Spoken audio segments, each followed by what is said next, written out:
the fight between finance capitalism, industrial capitalism, and socialism, and why you decided to publish this book now.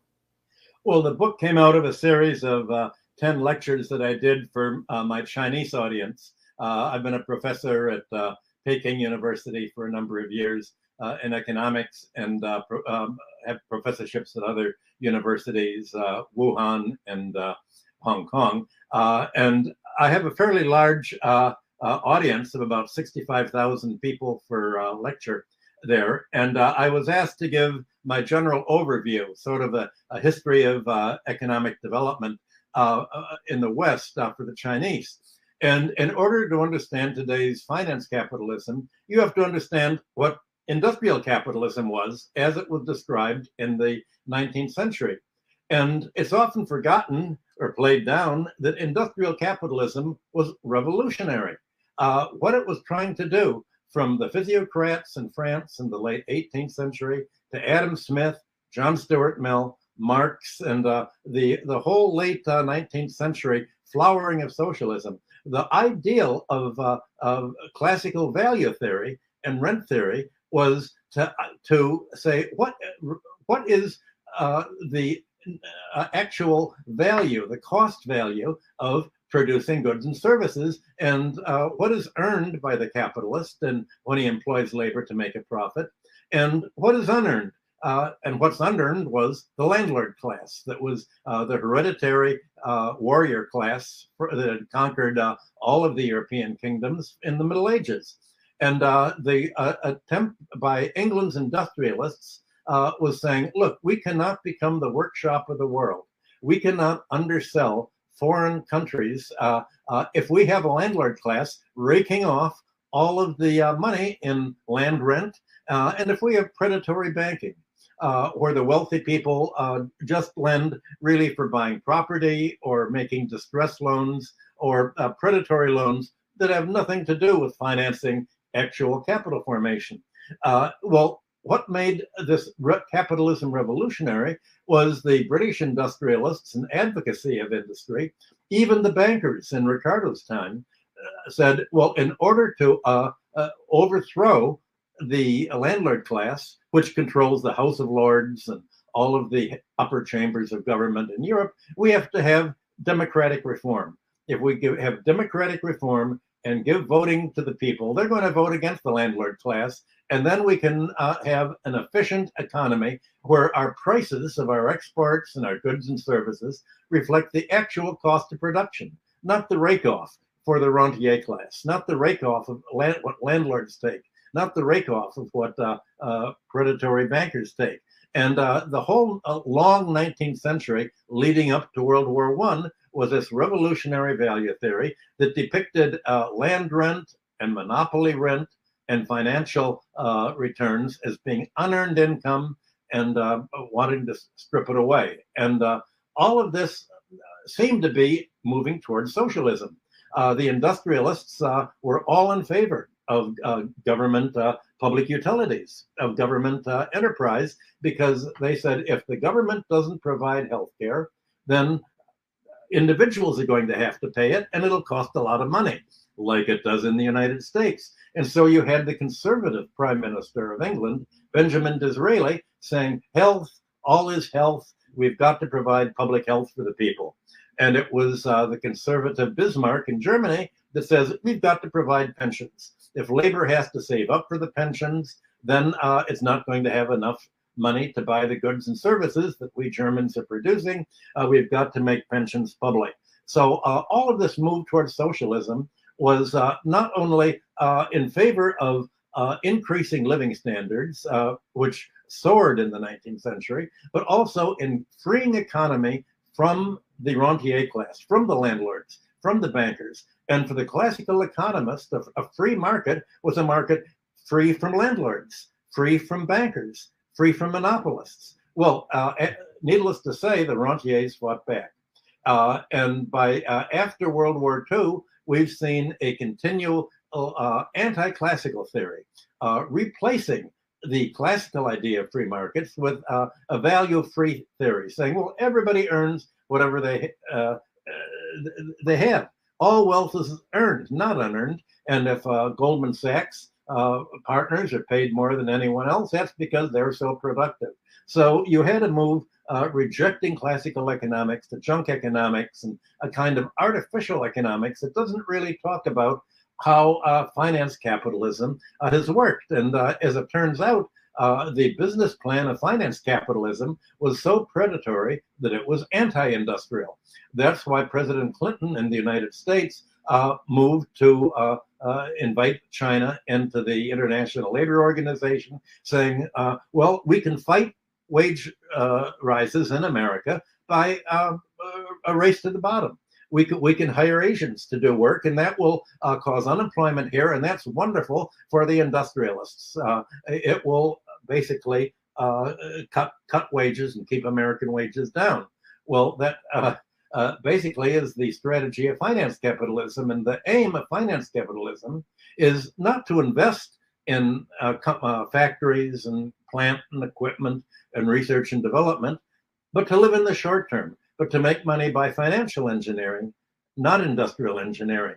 And it becomes predatory. And so you have the whole ideological attack on public enterprise. You have Frederick Hayek's The Road to Serfdom, where you say if the government provides public health care, that's the road to serfdom, where actually it's finance capitalism that's the road to debt peonage and serfdom.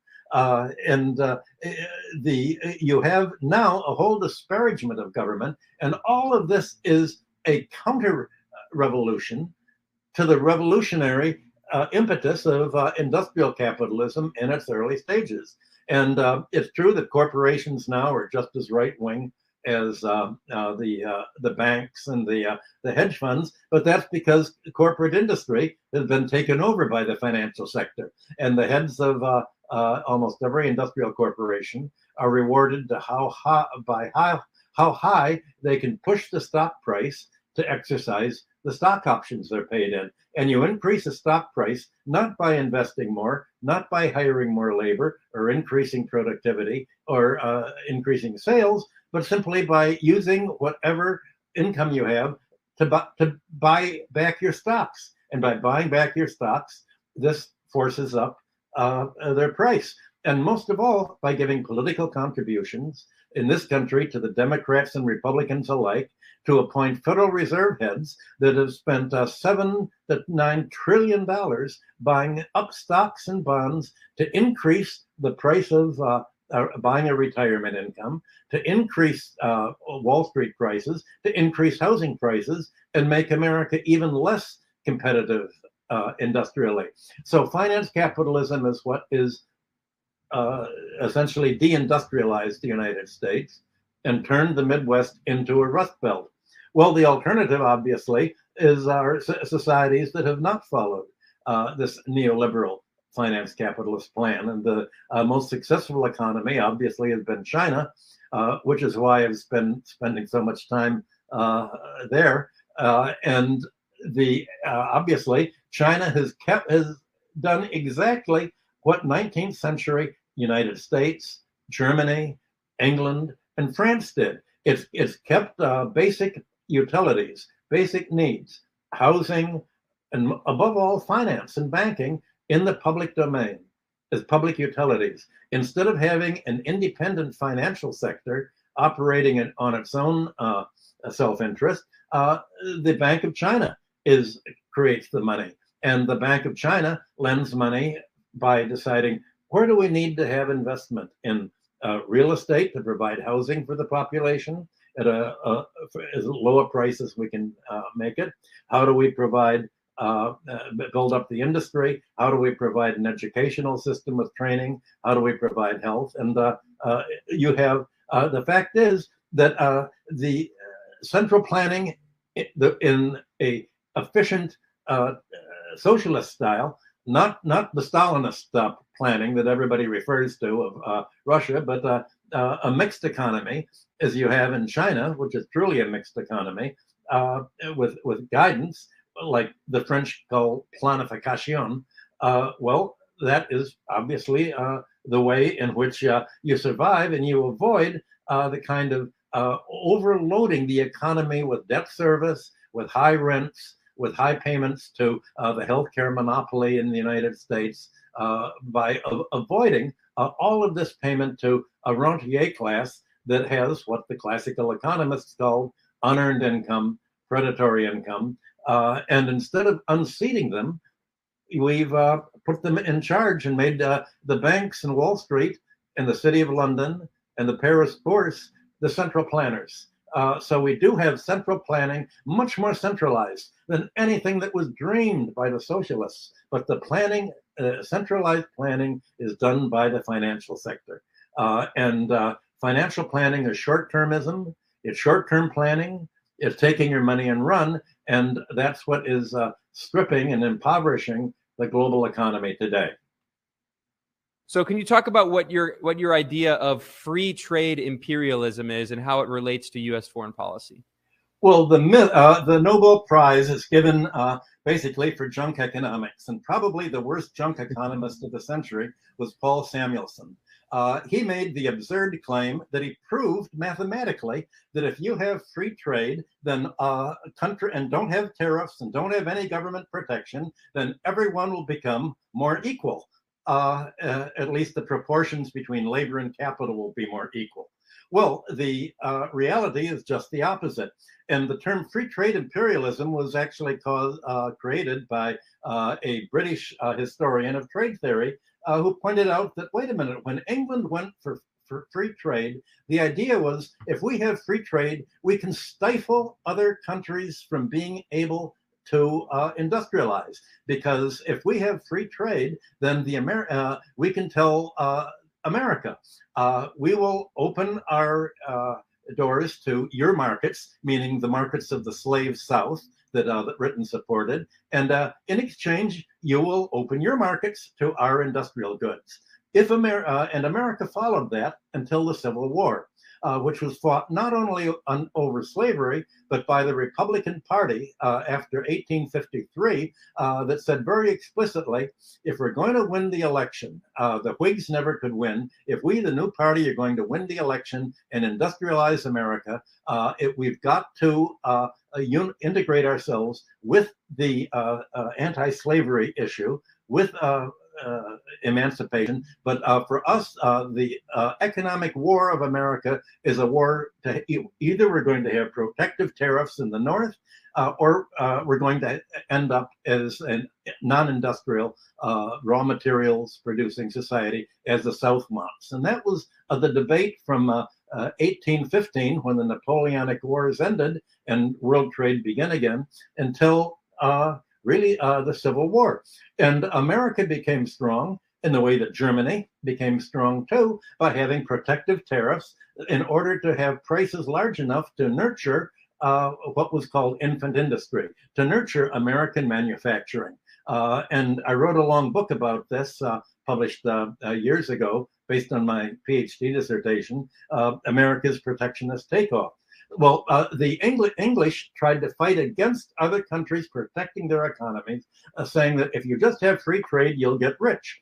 Where the reality is, if you have free trade, you'll get poor if you're not already able to have industrial and labor productivity and agricultural productivity on a par with the most advanced countries. The free trade was an attempt to prevent other countries from investing government money in building up their agriculture, in building up their industry, in building up their productivity, in creating a school system to raise wages, to make wages more productive. And the American protectionists said, well, we're going to have a high wage economy because high wage labor undersells pauper labor.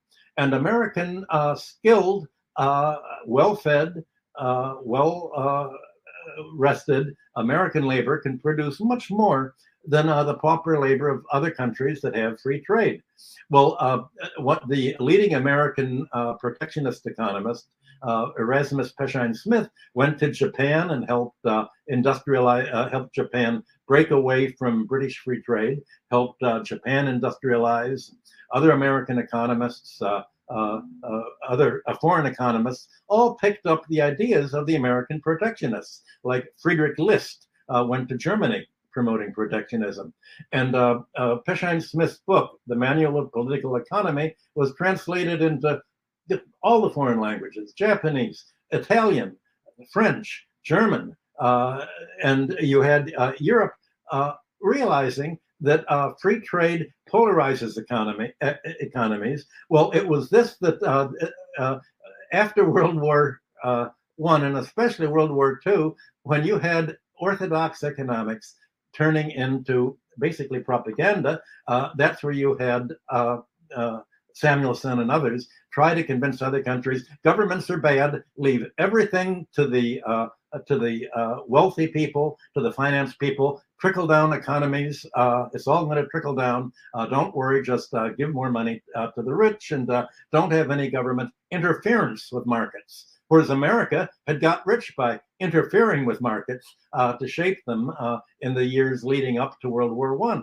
But after World War I, America had already achieved its industrial dominance. And it was after World War I that America said, okay, now our protective tariffs have enabled us to outproduce all the other countries, and our protectionist agriculture especially. The most protected sector in America has always been agriculture since the 1930s. Basically, it said, well, now that we can outproduce other countries, we can undersell them. Now we can tell them to go for free trade. And after World War II, the Americans created the World Bank for economic impoverishment, and the International Monetary Austerity Fund. And the World Bank's leading objective was to prevent other countries from investing in their own food production. The guiding line of the World Bank was, we've got to provide infrastructure for building up plantation agriculture in Latin America and Africa and other countries, so that they will grow tropical export crops, but they cannot be permitted to grow grain or wheat or feed themselves. They must be dependent on the United States. And so the function of free trade, the World Bank, and the International Monetary Fund has been to finance dependency, backed up by the American support of dictatorships throughout Latin America, who agree to have client oligarchies supporting pro-American trade patterns and avoiding any kind of self-reliance, so that the United States can do what it's recently done to Russia and other countries: impose sanctions. Say, well, now that you've depended on us for your grain, we can now impose sanctions, and you can't feed yourself if you don't follow the policies we want. That was the policy that America tried to use against China after Mao's revolution. And fortunately for China, Canada broke that monopoly and said, well, we're going to sell grain to China. China was always very friendly to Canada in those earlier decades. So basically, free trade means no government, no socialism. It means central planning, essentially by Wall Street.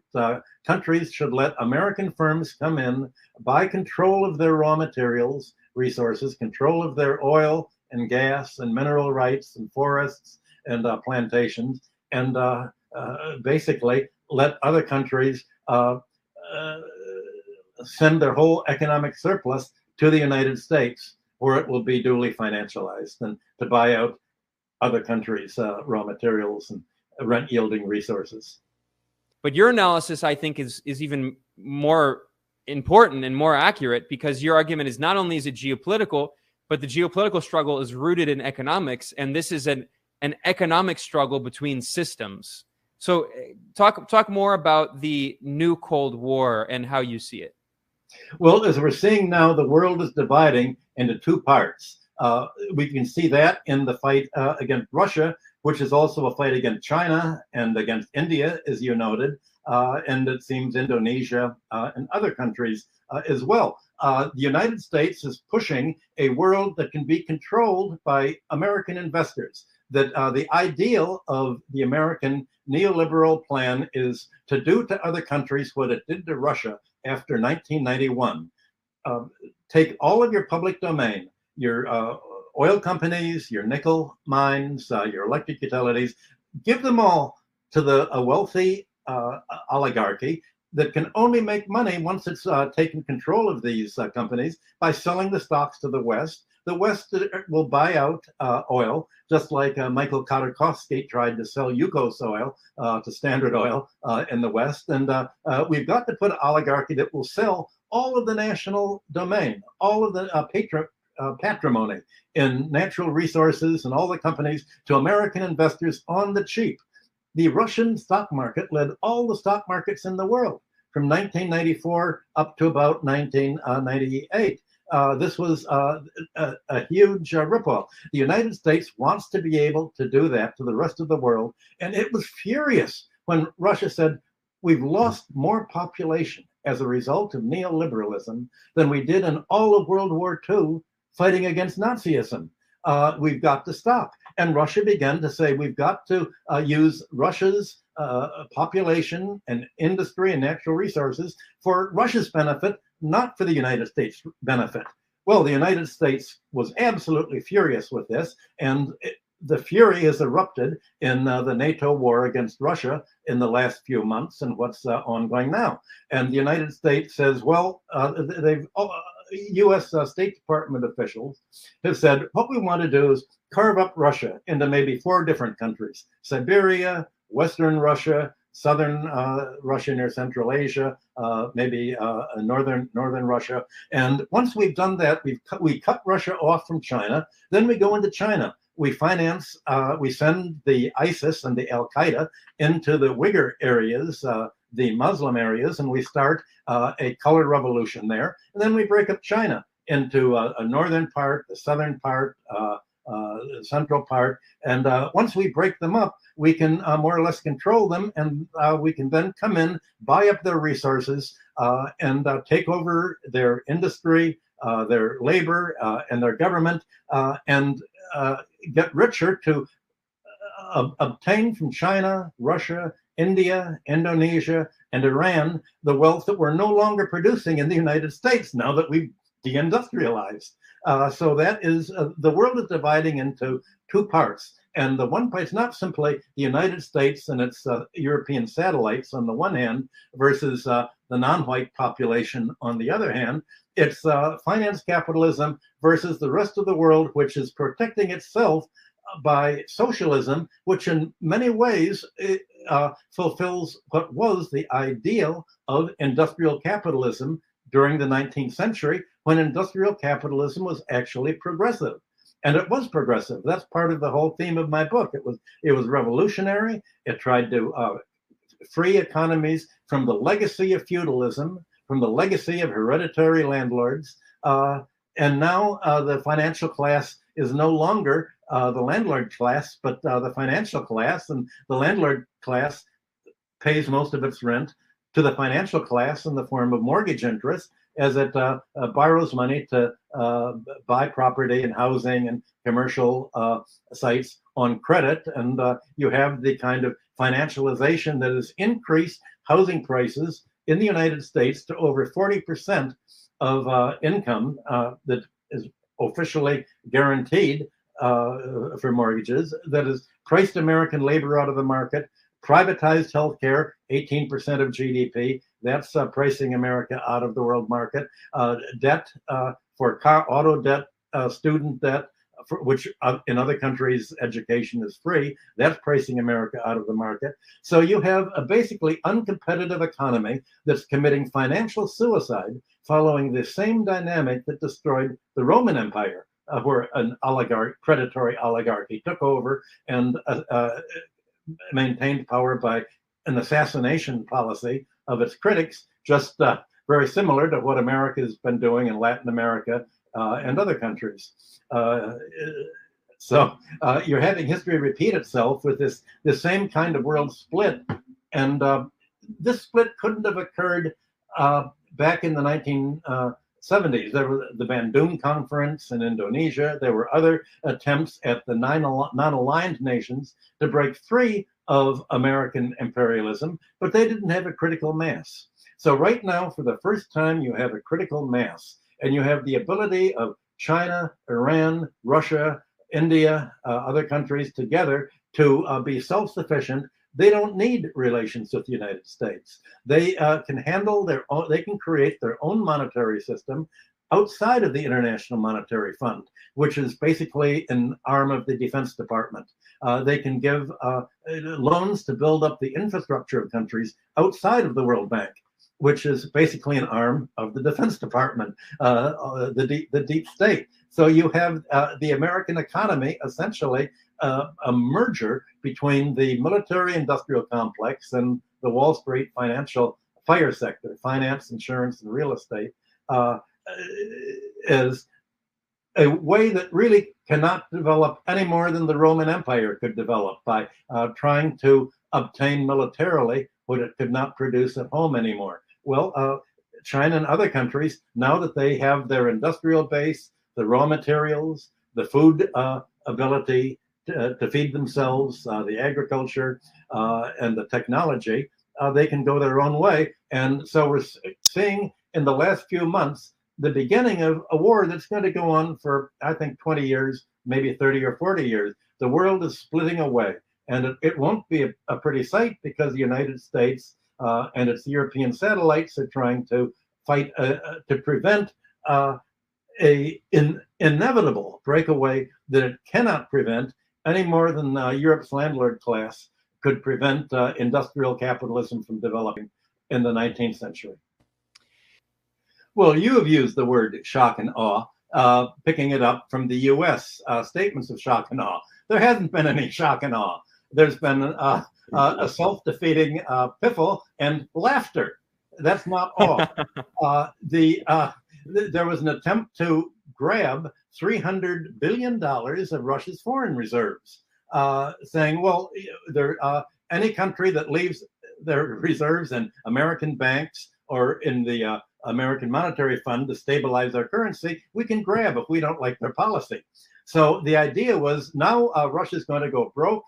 It can't afford to buy anything without US dollars. And the people are going to get so angry, they're going to vote against Yeltsin. And then we can pour in our money to twerps like Navalny and other right-wingers who will promise to be the new Yeltsins. Well, it didn't work that way. They did grab the 300 billion of Russia's reserves.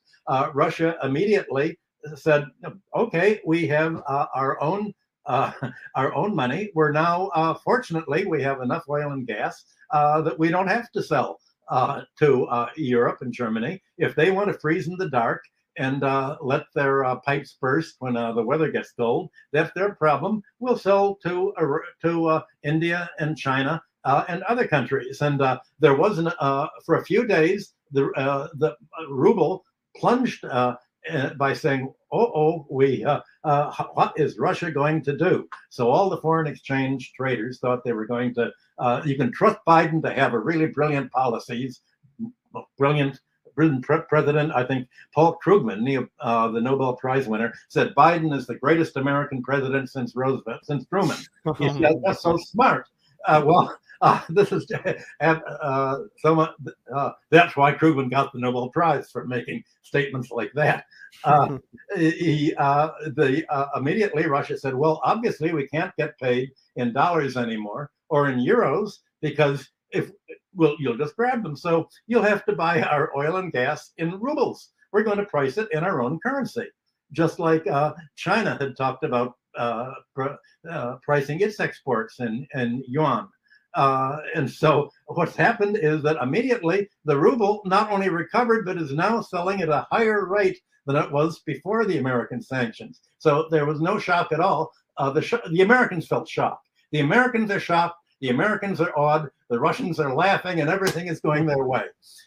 So it's almost as if I would not accuse Biden of being on the pay of Russia, and I would not say that the leaders of Congress are Russian agents, but if they were Russian agents, if they were paid by Russia, they could not have done a better job of helping Russia do catalyzing its protectionism that it wouldn't do itself. The fact is that President Putin and many of the people around him still were neoliberals. I mean, they began as neoliberals in the 90s. They began by hoping that they could make a arrangement with Germany and Europe, that Europe would develop their industry and make Russia as efficient an economy as Germany or the United States. Well, obviously, that hasn't happened. All the same, they didn't think of imposing protective tariffs as the United States did. They didn't protect their agriculture. They bought grain and cheese and other agriculture products from the Baltics and from other countries. Well, now that once the Americans put on the sanctions, beginning already under the Trump administration, all of a sudden, Russia had to produce its own food. And it did. It made the investment. It's now the largest agricultural exporter in the world, not a food deficit country. It's not importing any more cheese from Lithuania and the Baltics. It has its own cheese segment. And the sanctions are forcing Russia to do exactly what the United States, Germany, and other protectionist countries did in the 19th century, developing their own industry by isolating it from low-priced foreign imports that would be priced so low that the Russians otherwise could not afford to make the investment in factories, plant and equipment, research and development. So what the United States has done is actually catalyze Russia moving together. And also for 3 or 4 years, I've been talking with Russians and with the Chinese and other countries about the need to de-dollarize. You got, if you want to develop your own economy, you have to develop your economy in your own interest with public spending and planning independent from the United States. Well, now everybody thought that, well, in a few years, it may take a decade for China, Russia, Iran, all these countries to break away from the US. But America said, we're going to help you. We're going to speed up the breakaway process. We're going to, excuse me, we're going to isolate you. So you've got to band together against us. So that's exactly what it's done. You can just imagine how the Russians are crying all the way to the bank about this, and how China is watching what the Americans are doing to Russia and listening to President Biden saying, you know, Russia's not our real enemy. Our real enemy is China. And we're finished with Russia. Then we're going to go against China and do the same thing to us. Well, you can imagine what this is leading the Chinese government to try to plan to be sufficiently independent from the United States that similar type sanctions will not hurt us. And President Xi, in the last few weeks, has said we've got to make China as independent as possible. We've got to make our own computer chips. We've got to not depend on the United States for anything except maybe Walt Disney movies. That's basically about it. So it's as if, you know, I'd mentioned earlier that finance lives in the short term. American policy, being financial policy, lives in the short term, and it's looking, what can we make a quick attack, a quick victory, and forget about what's going to happen next. I'm told that if there, years ago, already from the war with Iran and then Iraq and Syria, in the State Department, if there were Arab specialists who spoke Arab, they were all fired because they said, well, if you can speak Arabic, you must have learned Arabic because you're sympathetic with them. You're fired. We won't have anyone who can read Arabic here. Well, now they fight in the last decade or so, they fired all the Russia specialists from the State Department and CIA, saying, well, if you can read Russian, why would you want to learn Russian? You must like something in Russia. Wanted to learn it, you're fired. So they have people who have no idea of what's happening in Russia, no idea of what's happening in these other countries, and they're blinded by their ideology. And if anyone would say, wait a minute, public planning and making education a public utility is actually making them more competitive, well, that's against the ideology. That's not the corporate type. And they're thought, well, we really can't trust people. Maybe they're tending towards socialism, and they're out the door.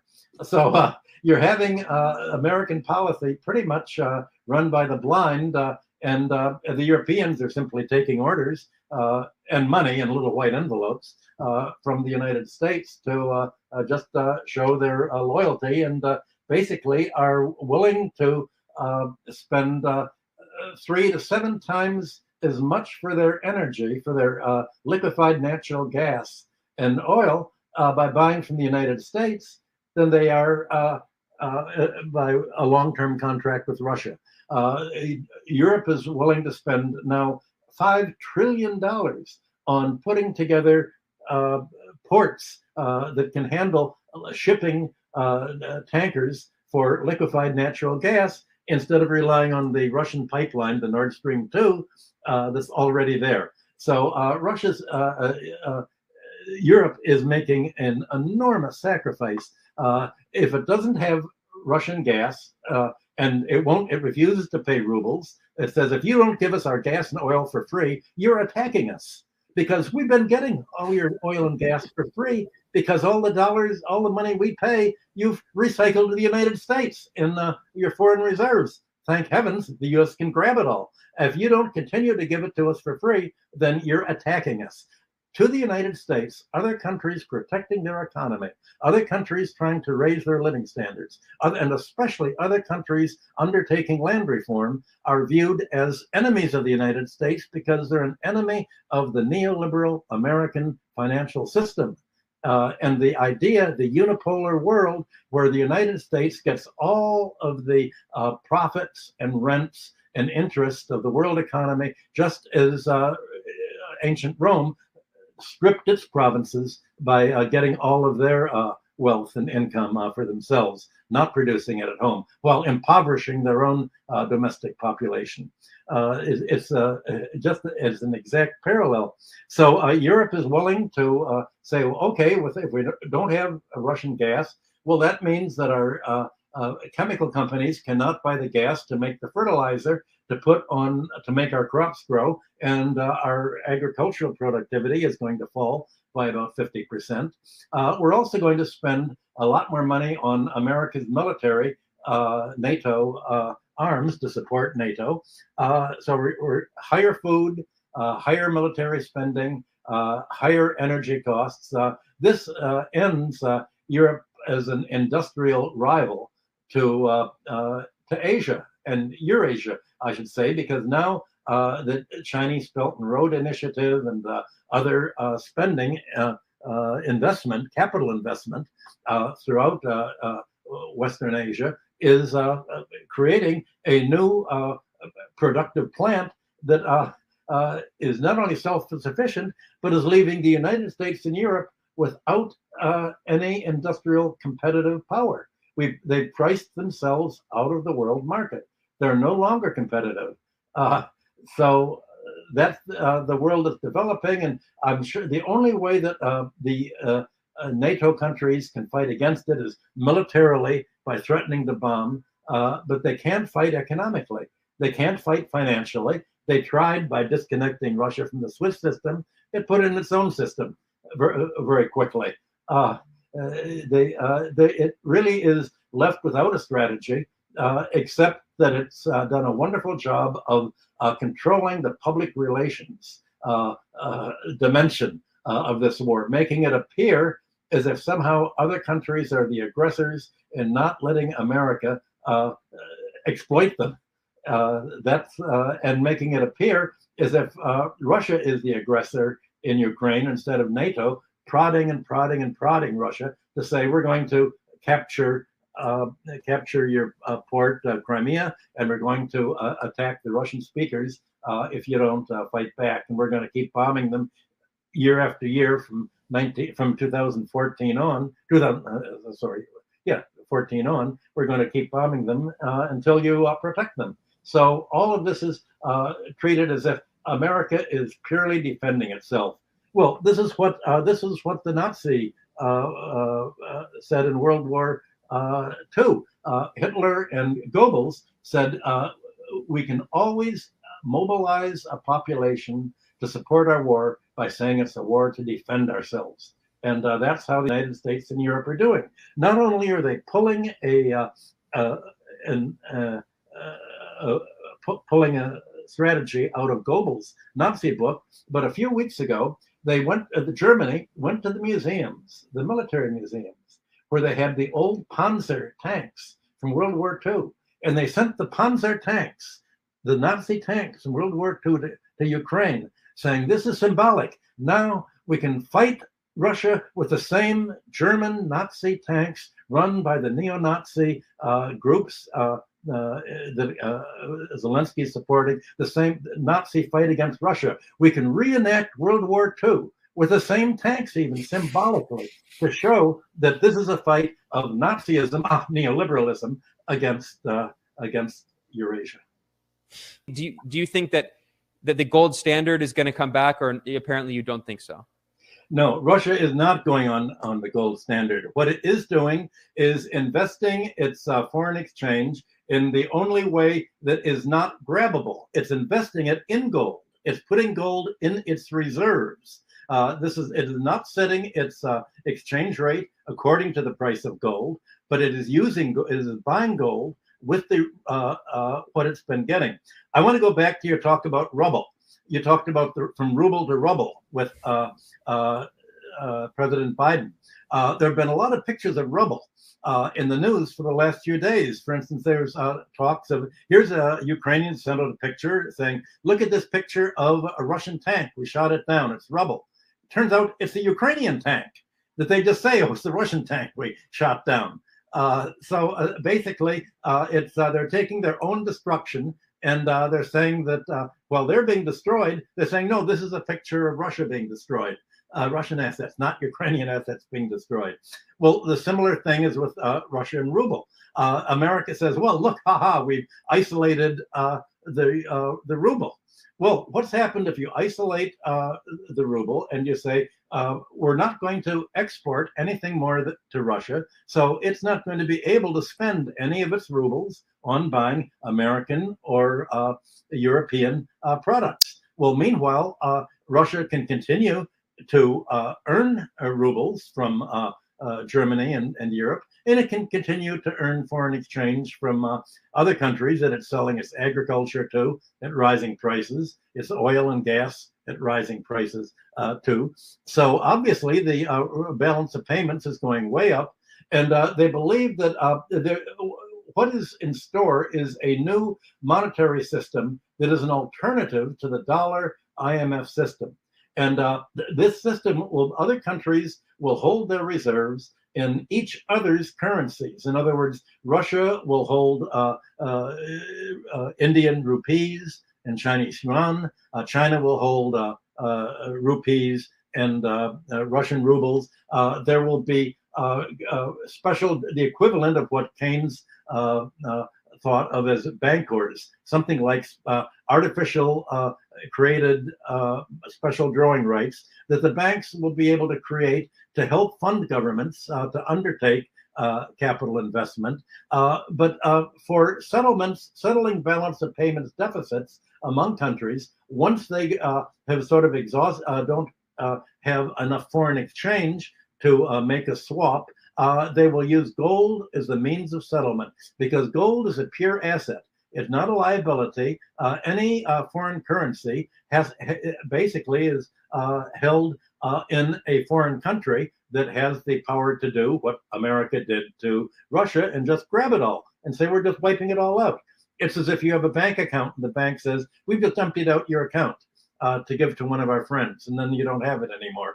You can't do that if gold is held in your own country. Venezuela made the problem of keeping its gold in England, trusting England, saying that, well, even if there's war, they'll never interrupt gold and finance, and England just grabbed Venezuela's gold. So obviously, countries are not going to ask to leave their gold in other countries.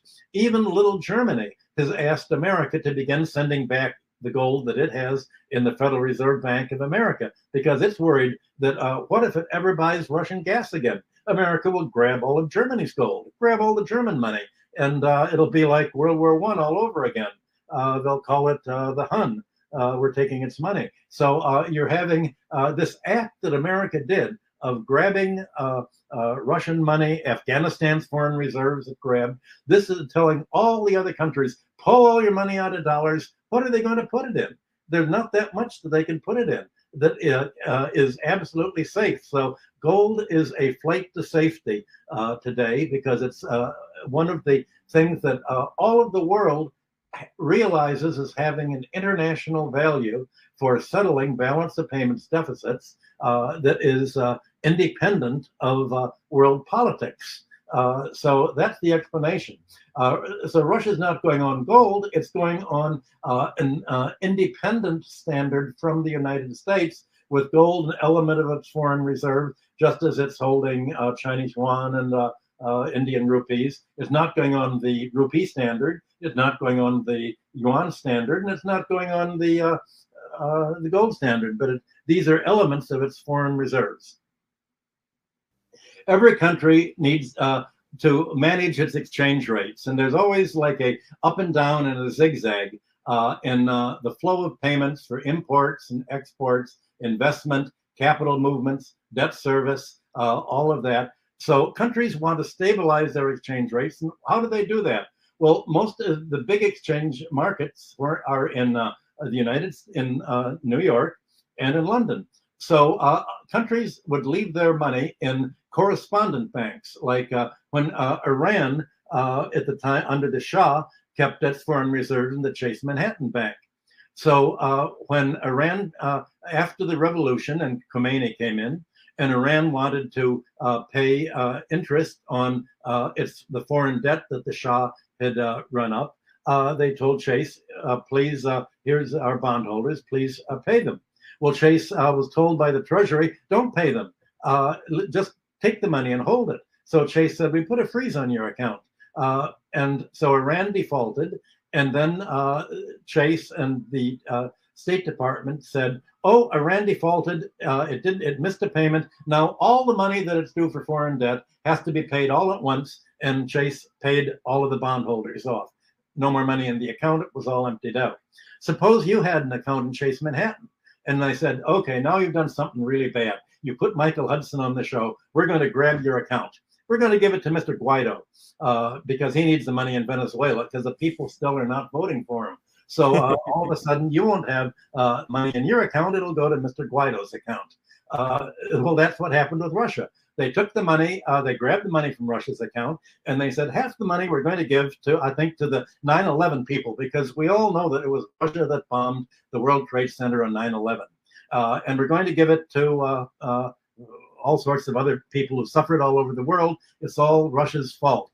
But Professor Hudson, when you say that they seized Russia's assets, you mean the assets held by the Russian central bank in foreign bank accots? Yes. Yes, that's exactly right. And these are not physical assets. These are numbers in a computer, right? Right. In Venezuela's case, Venezuela had used some of its oil company earnings to buy oil stations and refining companies. And the United States actually grabbed the ownership of the gas stations and refineries and distribution system that Venezuela had in America. But Russia... it's called Citgo. Citgo, yeah. Russia doesn't really have many capital investments in the United States. So all it did have bank accounts, and that was all that the United States could grab. So I think this is also a reflection of a point that you've also made about the financialization of the economy. Is it's also just a lot of this capital is not even physical capital. Yes, it's savings take the form. One person's savings is another person's debt. So these are Russia's deposits in American banks that it used to buy or sell rubles or to buy goods to America or to receive payments in. If Russia exports something to oil, Americans buyers would of Russian oil would put the money into here's a check to Russia. They'd put it in the Russian bank account. They never dreamed that this would be grabbed. But now Russia says, okay, you've grabbed our money. Now that means that we get to grab all of your assets in Russia. This is great. All of your stock holdings and Norilsk Nickel and Yukos and all these other companies, tit for tat. Okay, you got the money. We have the assets. Look at us as just buying the assets on the cheap. And the Western investors in Russia have all been selling their Russian assets to show that they're good American citizens of NATO, and the Russians are buying up these European and American assets all on the cheap, largely by borrowing money from the banks that get the money from the central bank now that they're so wealthy, and all of the foreign exchange reserves as a result from the American shock and awe statement that sort of shock and awe in reverse. Russia's coming through just fine, and you can imagine how the American strategists are gnashing the teeth. They don't understand how Russia was able to avoid being bankrupted by this. They really they're not economists, and they're not really financiers. They're foreign policy strategists. They're ideologues that are not very well educated in how to think about the future and how to recognize the fact that the world can actually change from what it is today into something else. And sometimes that change is not in America's interest. That is sort of not a permitted thought over here. So essentially, Americas and Europe are operating in the blind, and Russia and China and Iran and India are all looking, how are we going to restructure the world so that we come out of it more prosperous than we were before, not more impoverished. That's really what the world is dividing into. Professor Hudson, I don't know if this is directly related, but it's something that's always been a very curious question in my mind. Germany, back in 2016 and 2017, it physically moved its central bank's gold reserves, which had been stored in New York, London, and Paris, and it physically moved those gold reserves, to Frankfurt. Now, this was before the U.S. and Britain stole Venezuela's gold reserves and other reserves. But do you know anything about this? What motivated Germany's central bank to move the physical location of its gold reserves into Germany itself? I don't think it's all moved yet. It's still going on. Gold is very heavy. It's as heavy as lead, basically.